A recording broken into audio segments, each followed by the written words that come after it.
an interviewer. And now, let me introduce the host of tonight's Meet the Author, our very own Creole queen, Myra Joviet. And Myra created Emmy Award-winning special reports and told stories of crimes during years in television news. But traditional mysteries motivated her to write the Sarah Doucette Jean-Louis series. That's a tough one. Sorry, Myra. Like Myra, Sarah is a San Francisco Bay Area native with mystical Louisiana Creole roots. She leans into Louisiana spiritualism to help her solve crimes. Sarah's story is in the UC Berkeley Bancroft Library, and Myra is currently working on book number 4 in the series. With that, Myra, we're looking forward to a wonderful evening with Audrey Lee. The mic is yours, and let us spotlight you two now. Awesome. Yes, we're looking forward to this, you guys. We're going to have a different kind of discussion today, and it'll be wonderful. Audrey Lee's debut novel, The Mechanics of Memory, was nominated for the Edgar Award for Best First Novel, the Anthony Award for Best Novel, the Silver Falchion Award for Best Thriller, and the Lefty Award for Best Debut Mystery. The audiobook was also awarded the IPPY Gold Medal for Best Mystery Thriller. Before she started writing fiction, Audrey received her MS in education from UC Berkeley. Go Bears! And she spent more than 2 decades in public education. When she isn't writing books, she consults with school systems about creating environments for students that are equitable, culturally responsive, and socially just. Give her a hand on that. Audrey lives in the San Francisco Bay Area with her husband and multi-poo, Luna. She spends the majority of her free time missing her son, Derek, who abandoned her for college. How dare he? When not doing that, Audrey is compulsively organizing, watching Derek's dance videos, max betting on a slot machine, making miniatures, and cheering the Golden State Warriors with what? A dirty martini in hand. Woman, my own heart. But before we get too far going on the martinis, because we could talk about those, tell us about your writing journey. So I think, and first of all, thank you for having me. This is so great. I love this. I appreciate you all being here at, right in the middle of martini hour. But I was telling Myra a few days ago, I think I have always written since I could write, though this is my first novel, my first published book, the first book I tried to write. But I think growing up in high school, college especially, I wrote a lot. I wrote to escape. I wrote for therapy. In high school, I wrote quite a few stories about kids I went to high school with that I didn't like. And it was a form of therapy. Satire. You're like that shirt that says, "Be careful what you do to me. I'll kill you in my next book." Yeah, I would sit there in class and think like, oh, I wonder what's going to happen to them in 20 years. And then I would write about it. And I'm sure they're just lovely people today. And those stories will never see the light of day, but they were a really good thing for a baby writer to do. Well, when you were a kid, what fascinated you about writing? Was it an escape, or was it just a release of a lot of creativity in your head? And what got you going on that? Yeah, I mean, I was a humongous voracious reader as a kid. I got in trouble every night because I had my book propped up against, my dinner plate. And I read everything as a kid. And I used to sit in our shoe closet and hope that it would open up to Narnia. And I just ate up all kinds of books. I loved Harriet the Spy, I loved Roald Dahl, I loved The Phantom Tollbooth, Madeline L'Engle. But also there were not, it's gotten so much better in the last 3 decades. But at the time, when I was growing up, there were very few books, if any, with characters that looked like me, that looked like my family, that had experiences that I had growing up. And I think that was part of the reason I turned to writing was this, they always say, write the story that you want. you want to read. So That's right. That's right. um, I think that definitely was part of it was like I vividly remember Judy Blume in her book Blubber had a side character who was Chinese. She's in there for about 4 seconds in Blubber. And I was like, oh my God, Tracy Wu, like so Yeah. excited. So, and looking at the young adult literature that's out there now, it's so much more diverse.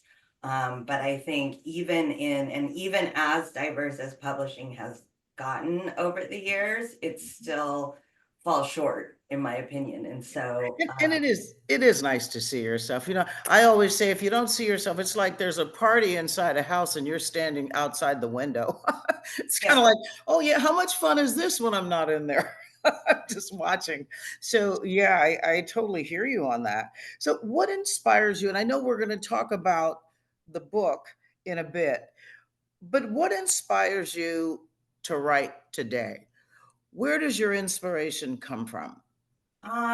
So many things. Often it can just be, I don't know, sometimes you're out in the world and you overhear a conversation, or you're at a restaurant and you hear or see a quirk, or someone's behaving badly, and all of a sudden you're like, oh my God, that person should go in a book. That you're ending up there. For this book in particular, this came from I was listening to an NPR interview in the car with a woman named Dr. Julia Shaw, and she is a cognitive psychiatrist and she does research on implanting false memories. So I'm listening to her interview and it just blew my mind. So basically her research, what Dr. Shaw does is she'll bring you in, and her subject she'll bring in and she'll say to you, Myra, tell me about that time you punched that guy in high school. And you will say, but I never punched a guy. I don't know what you're talking about. But she has details from your life that she's gotten from, family members and friends. And she tells you a story about what you did. And this goes on for a couple months. And then she brings you back 3 months later and says, okay, Myra, tell me about that time that you got in that fight and punched that guy. And you will tell it to her as if it happened to you. And it didn't happen, right? It didn't happen. So it's total a mind control kind of scary thing. Yeah. And so she uses her powers for good. Her research is, she spends a lot of time working with law enforcement to talk about how police can unwittingly, coerce false confessions, the kind of things you should say, shouldn't say, how susceptible we are as humans to being kind of led down that path. But when I was listening to it, I was like, oh, you could be really, really bad if you knew how to do this. And that was basically the impetus for this book.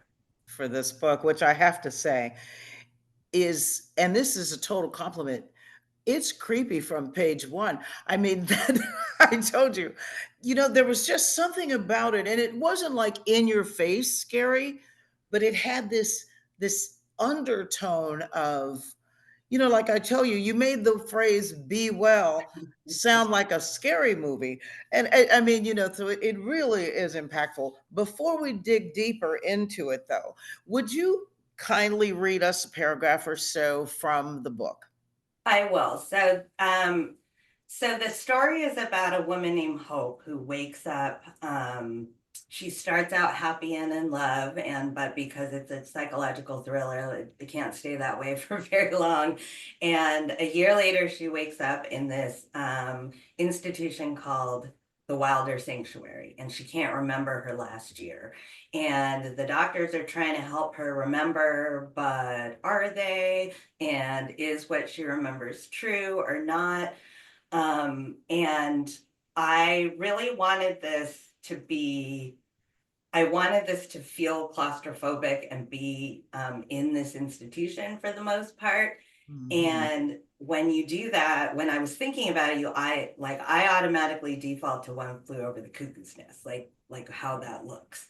And then I thought about, oh, it would be even creepier if it wasn't this, decrepit institution, but someplace wonderful. Um, and I feel like that makes it even creepier that they're obsessed with wellness. They get fancy food, they do yoga, and then meanwhile, all this stuff is going on the surface. So the paragraph I'm going to read you is kind of describing how life is, how the food is at the Wilder Sanctuary. And I totally cheated because I don't have my reading glasses, so I printed this out in like 48-point font so I could read it. The food was, as always, a gourmet affair. All meals at Wilder were perfectly prepared and stunningly plated, served on bone china at a table with a view. This place had a Michelin star under its belt, at least according to their website. Everything passing the residents' lips was clean, nothing processed, no GMOs, all fresh and organic and assembled expertly by in-house chefs, farm to nut house. When Hope first arrived, she would have gladly slit someone's throat for a corn dog and a Newcastle. After a month, the urge had mostly subsided. She now ate her whole grains and her sustainable wild salmon in balsamic reduction with little fuss. Unfortunately, there still wasn't enough diazepam in the world to make a bed of braised kale pass for a corn dog. Wow. Very nice. Excuse me. Usually I'm asking authors, where do we see you in your book or in your main character? But it felt to me like an ensemble cast. Is that right, or is that too far? Yeah, I think so. I don't know that I intended it to be. And in terms of, when you get to know me better, I've had many, many people say like, oh, well, she's snarky like you. So apparently, I don't know what they're talking about, but that's what some people have said.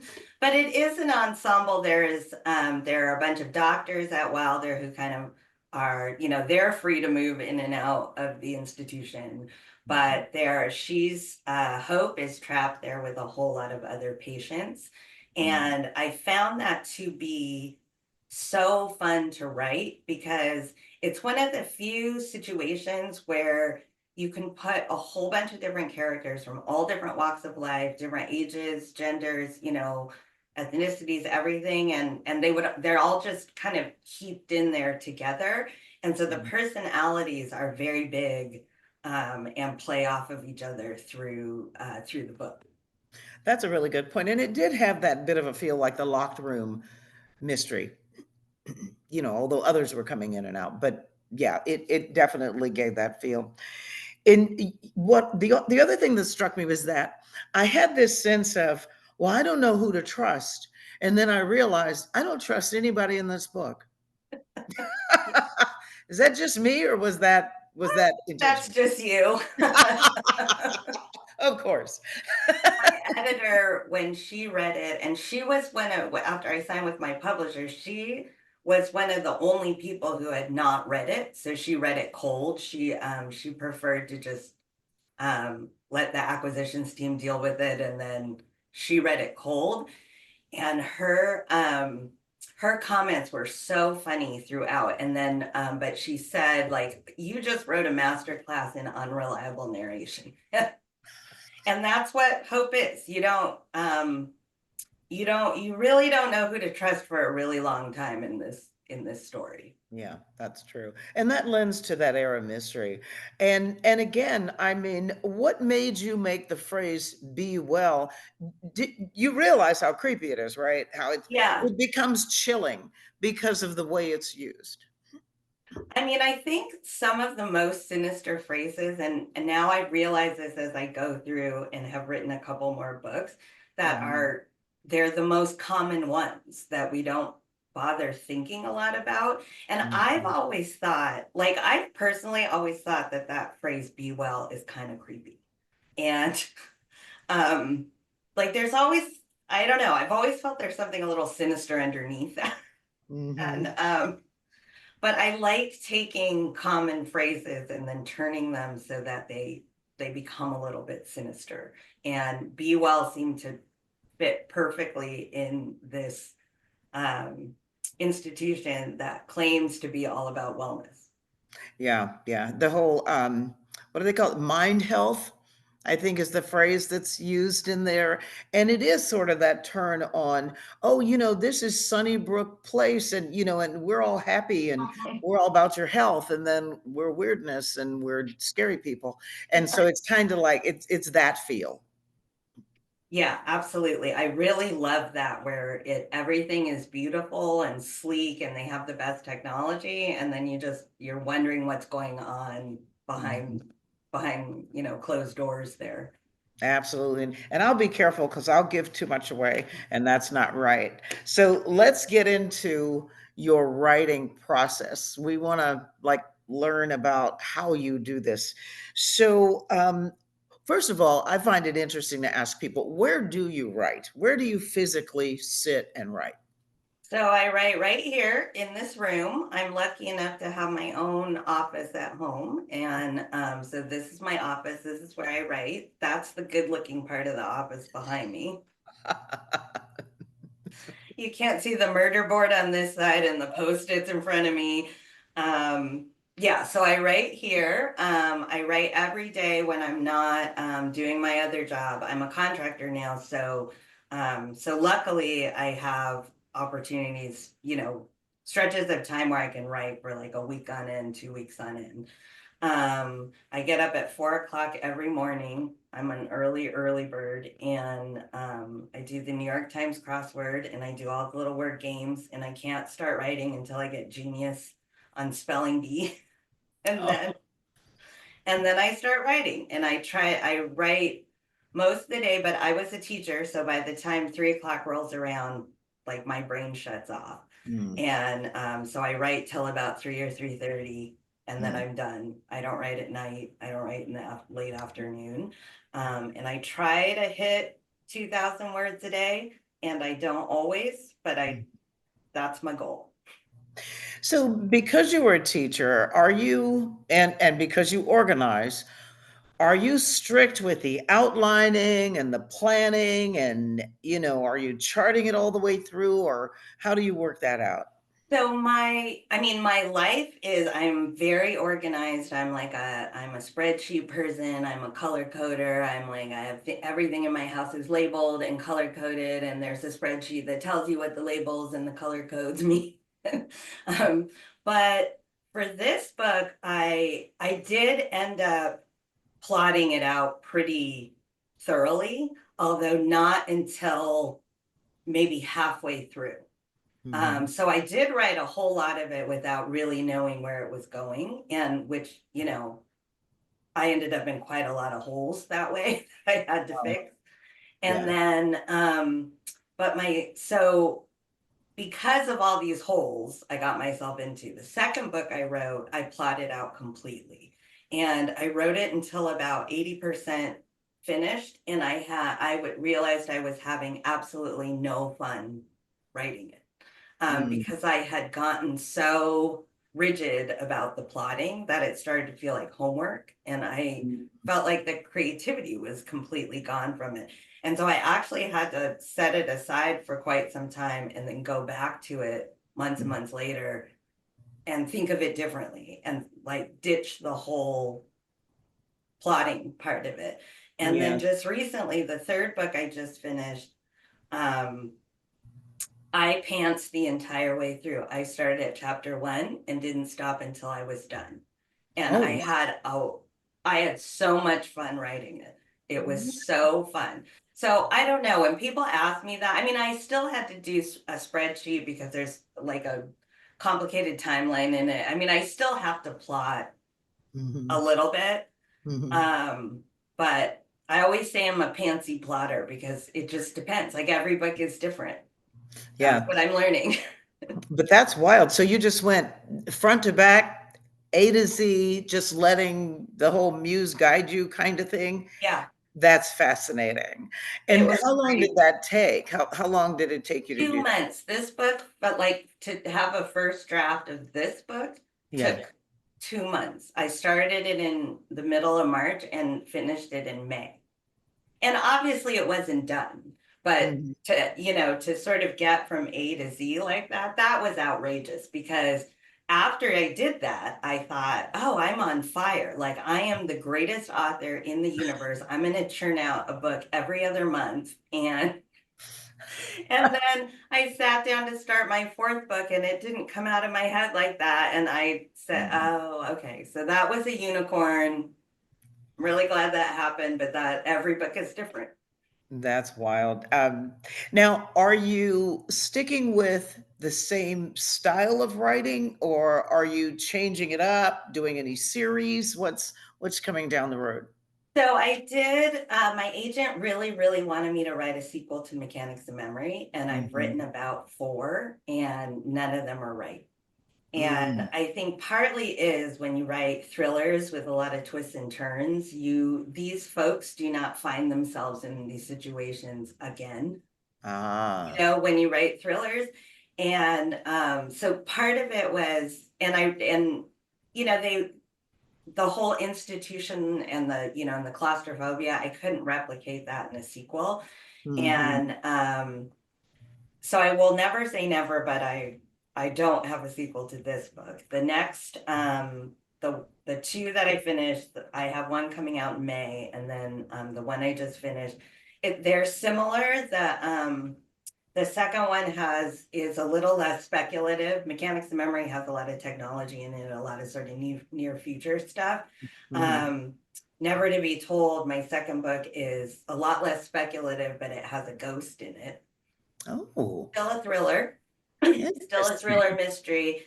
And Yeah. then the third one that I wrote is a little more back kind of to the speculative, but it's about a poker player who can stop time. Whoa. Yeah, also a thriller, a little more sci-fi, Yeah. takes place in San Francisco, Chinatown. So I Mhm. feel like they all, I mean, the style is very similar throughout. I'm a child of the 80s, and there's a lot of pop culture references in all of them. And, Yes. um, and the supposed snark that I have, I think is definitely in all of those. But I like speculative, I like sci-fi, I like fantasy. Yeah. Um, but I also like literary fiction. So I kind of like to mess with all of those genres and put them together. Well, you talked about the city, and I noticed that you chose, the Palm Springs area. You have Rancho Mirage. You have, I think you mentioned Coachella or some of the other places down there. So, what inspired you to do that? To have your setting as the Palm Springs area? So to be honest, you know how they say you're supposed to immerse yourself in your setting and all of that. I've been to Palm Springs once in my life for 5 days, and That's I right. loved it. And it was so magical to me. The weather was perfect. I went in the springs. I know it gets really hot in the summer. The wildflowers were out. It was absolutely gorgeous. And I loved the desert and the sunsets and the mountains that you could see forever. And it just made a big impression on me. And so I wanted to set it down there. And yeah, there are some things in there that I have a good friend who grew up in Palm Springs, so he was a resource for me. But I also I did a lot of Googling and watching videos of things Yeah, to round out a little bit of the setting. it's a special place. It really is. I've loved hanging out there. Um, so, what would you say, if they have one or two or ever how many? What have you learned from writing that you can share with the rest of us? What is like lessons learned or some tips or something, anything? I think in terms of writing, like the craft of writing is, I mean, this has been the wildest journey I've ever been on, writing, publishing, all of that, getting an agent, finding a publisher. But I think I was just at the Book Passage conference in Marin a couple Mhm. weekends ago. And I love that conference, and what I really, really love about it is that you hear from all these authors, and you realize there isn't one right way to do anything. All the Mhm. authors have imposter syndrome, get stuck, have writer's block, write something, love it, and then the next day go back to it and hate it. And you find out there isn't one right way to do things. And I believe it was Rachel Housel Hall who said this, but it was that you have to listen to your gut. So we all write things, and I write things and I know I'm being a little lazy, especially when you're writing like a time travel novel. And I'm like, oh, no one will notice that, right? I didn't really explain all the rules of the time travel, but I bet that's probably okay, right? So your gut knows when you're being a little lazy, and your gut knows when it doesn't feel right. And Rachel Housel Hall is always like, listen to that feeling in your gut when you're just writing and something in your body is telling you this isn't right. And that you have to stop being lazy. But the most important thing is just, finish it and then know, like, be proud of yourself, and then know when you're done, you're not done. Yeah, keep writing, keep writing. Well, how do you handle writer's block? Do you have any secrets? Everybody has a different technique that we talk to. And so what's yours? I read and I watch series. I can always tell when I'm about to get, and I'm blocked, because I will be searching for adverbs. And like I'm like pretending to write. So I'm in the document and I'm like searching for, I'm really monkeying with the the sentence structure and how many times I use the word just. And that's when I know I'm not being productive. And it means I need to step away.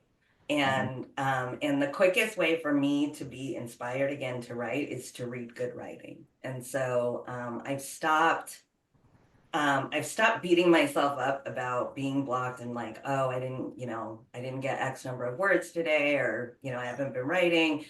It's that I know, like, when the juices aren't flowing and I don't feel it, then the best way is to watch a show, like, a good show, to read a good book, and then you get inspired again. You're like, oh, how did they do that? And I want to, when you start reading for craft. Yeah, just step away a bit. It seems like it's what you're saying. Yeah. Wow.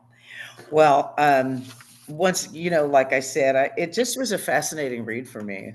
The level of detail, the way that you filled out the scene, the characters, and have all those people in the same space playing off each other, like you said, I thought it was fantastic. So it was a really good time. If anybody wants to join the discussion, can we open up the floor now, you guys, and just let people talk? We call it Q&A, but I really call it let's visit. Let's just all talk and give feedback, questions, and Rick's going to take over now on that. Well, we didn't have many questions come in. So anyone that has a question, just go ahead and raise your hand or speak right up. Yeah, I see something from Harriet here. Oh, there we go. Yeah, what part of the book was the most fun to write? Oh, so there are scenes in there that take place in a virtual reality arena, or I don't even know if you call them arenas, but like a virtual reality space. And because because so much of the book takes place at Wilder, in the walls of Wilder, I wanted to find a way to not be there the entire time. And so I created this virtual reality therapy that they have to do. And during these virtual reality sessions, it's kind of like, if you are a sci-fi person, it's kind of like the holodeck on Star Trek, where you can kind of go anywhere. And so that allowed me to take the characters to a slightly different place and still have it be sort of realistic that they're still institutionalized where they are. Those were the most fun to write. Wow. The vulnerability of the mind is what is also, one of those things. I mean, we've seen that before. I think every time we see the mind being vulnerable to manipulation or to anything like that, I think it gets our attention. Yeah. Yeah. Tell me about your research. How did you research? You researched the aspects of that book, the mental health and the therapy. Yeah, I read a lot of medical journals about memory, and I am not a cognitive scientist, so that was rough. I researched a whole lot of pharmaceutical drugs. And my Experimented with them, or well, my best friend was like, I hope nothing ever happens to your husband. And because when the police come and look, like, what drug will knock out a 150-pound man the quickest? Like, this is the kind of search you do when you write crime. um, I did, yeah, I read a lot of medical journals. This woman, Dr. Julia Shaw, I read her books, and she had a Nova special. So I watched that and watched the whole process of her putting false memories into people, and, and made a fictionalized version of her process for the book. Dora has a question. How did you get into the space to bring up the vulnerability in such a realistic way? Can you say that one more time? How did you get into a space to bring out vulnerability in such a realistic way? Well, I think because I thought memory is just fascinating to me, because I feel like if that's one thing that that's our identity. If we don't have that, who are we? And I really wanted to explore what happens if you don't have this. And, at the same time, I really set out to write a love story. I wanted it to be a love story. And to me, it still is, but it's all wrapped up in a whole lot of other things. And I wanted to explore the idea of, what happens between two people if one of them can't remember the relationship. How much do we remember? Are we still able to remember?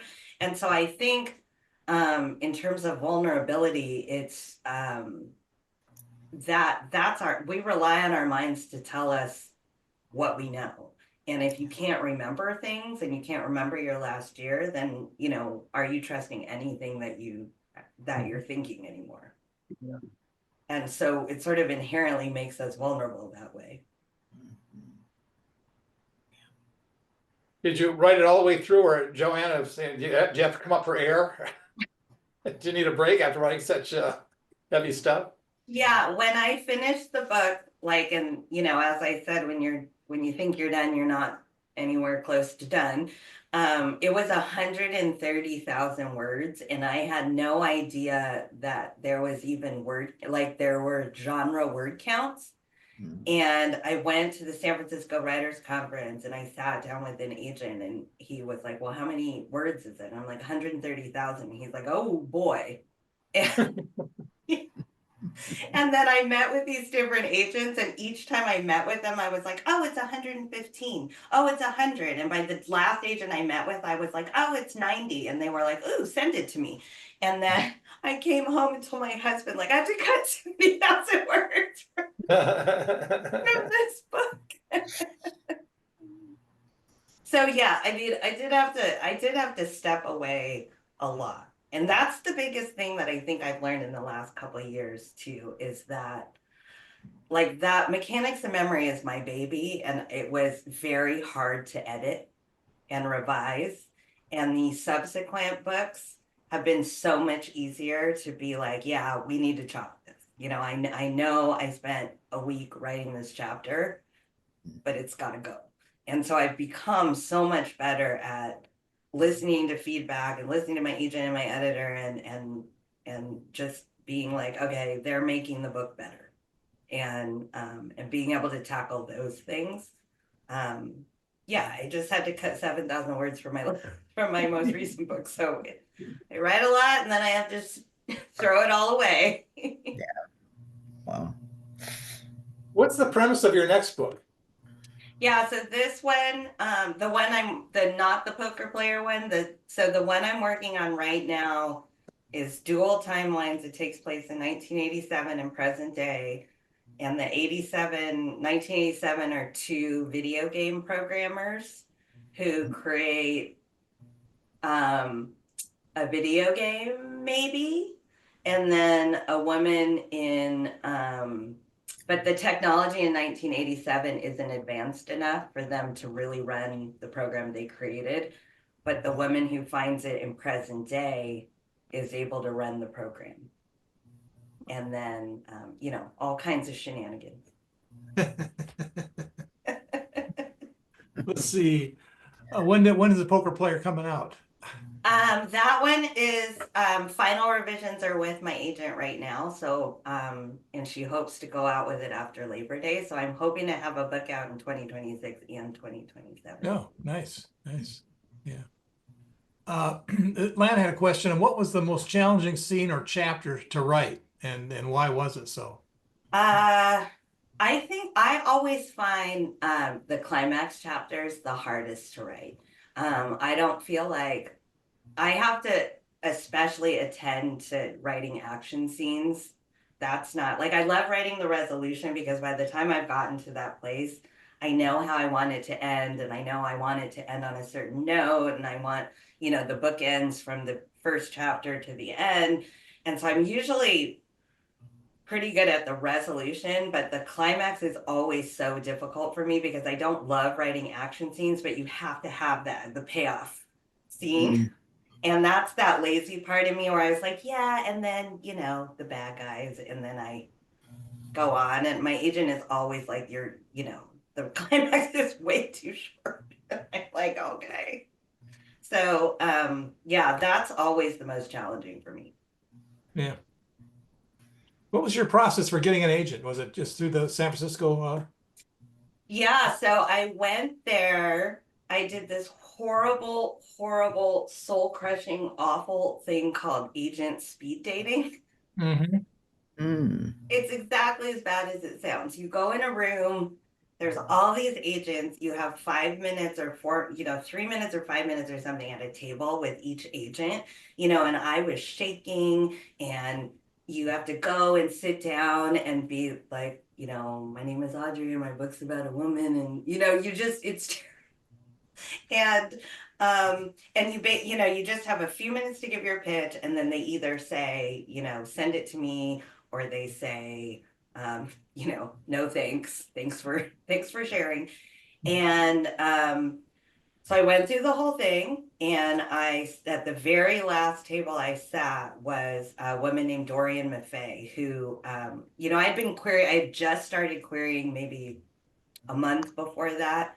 And I had a whole spreadsheet because, I have spreadsheets of, who I was querying and who, and with little hearts by the agencies I really liked.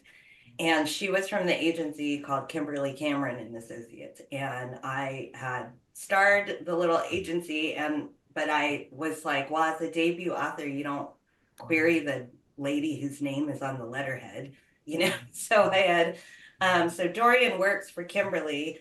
I gave her my pitch and she said, oh, I have goosebumps, send me your thing. And then she read it, and then she emailed and said, it's not for me, but I think my boss would really love it. And so, so she sent it to Kimberly.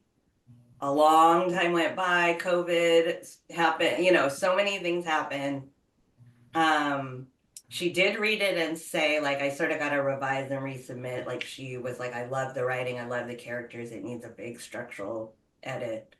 And so I did all that, got back to her, and she said, oh, I will take a look at it, but I'm not taking clients anymore. I'm close to clients. And she's like, but you've been so patient, I will give you feedback on this manuscript. And then she called me 2 days later and she said, you remember when I said I wasn't taking any more clients? I'm going to take one more. Awesome. That's how I got her. Rick, Chris asked a question that's higher up. Do you see it? I don't, but then I've kind of no, I don't. Yeah. Chris, okay, where are you, Chris? Oh, what genre would you like to write that you haven't tried yet? Oh, what a good question. So with this poker book, I started getting all into the history of Chinatowns in the United States. It takes place in San Francisco Chinatown. But but I sort of turned it on its ear. It's, it's a fantasy sort of history. I took real events that happened in Chinatown, but but they have magic and time travel tied to them now, and that's not really what's happening in Chinatown that we know of. But I really had a fun time researching the history of that. And then, like, there's earthquakes in this book. And so, researching all the different earthquakes in the United States. And so, in answer to that, I think I would want to try a historical fiction, which is something I would have never thought I would ever want to try. But having so much fun with that, it's kind of appealing. Yeah. And we have an historical fiction of event coming up, or did I miss that, Rick? We do, and it was, let me see my notes here that I just threw away. I did skip that one, didn't I? There was, let's see, what was that one? Oh yeah, it's the one with Jennifer's, award-winning authors, Cheryl Head, Naomi Hirahara, and Shelley Blanton Strout. They're weaving historical research with fiction. Yeah. That's Saturday, August 16th. Is that this weekend? Yeah. Check that out. Well, faster than I thought. Yeah, that one's coming right up. That should be fun. Well, I think that's, I don't see, let me see. More Let's make sure we're questions? not missing anybody. Want to raise your hands if you got a question? Well, Yeah, I think we're good. that's great. Okay, that was wonderful. Actually, I want to talk to you offline because I'm doing a story now a little bit about Chinatown, and but I can talk to you about it. So Yeah, I would love that. yeah. Let's see. Oh, there's one new message here. Let's see what that is. No, fun interview. Thanks. Yeah. That was really great. So thanks very much, Audrey. And I look forward to seeing you at our East versus West game. It's going to be a cage match. So dress appropriately. Okay, you got it. There will be martinis. All right, now I've come to expect that. So You know how we run here. Yeah. Oh, somebody asked the date on that again, Rick. Laureate. The East West is going to be, let's see here. Oh, I didn't write it. I've got it here, but I have to scroll to it. That is going to be Saturday, September 13th, from 1 to 3 p.m. Yeah, and then again, one more time, that Criminally Good Writers Conference will be October 25th from 9:30 till 5 o'clock, 4:30, and that's in Rancho. That'll be that's one of the only live ones we're having, other than our prime time we're having at Bloodstone Books in Sacramento on the 14th. So those are the two chances we can actually, meet and greet. So Dover put a question in here too, Rick. The other one slipped in. Do you see it? My screen is just not. He asked if for 80s pop culture in Chinatown, would Big Trouble in Little China make an appearance? And I said, yeah, 100%. 100%. That's great. All right. Well, if there are no more questions, I guess we'll. I've got one person I know is going to buy that book. Yeah. I have a feeling you're gonna have several people buying that book after this meeting. So yeah. I think so. So I want to thank everybody for showing up. And Audrey, it was a pleasure to meet you, and we'll see you again real soon. And Myra, great job as always.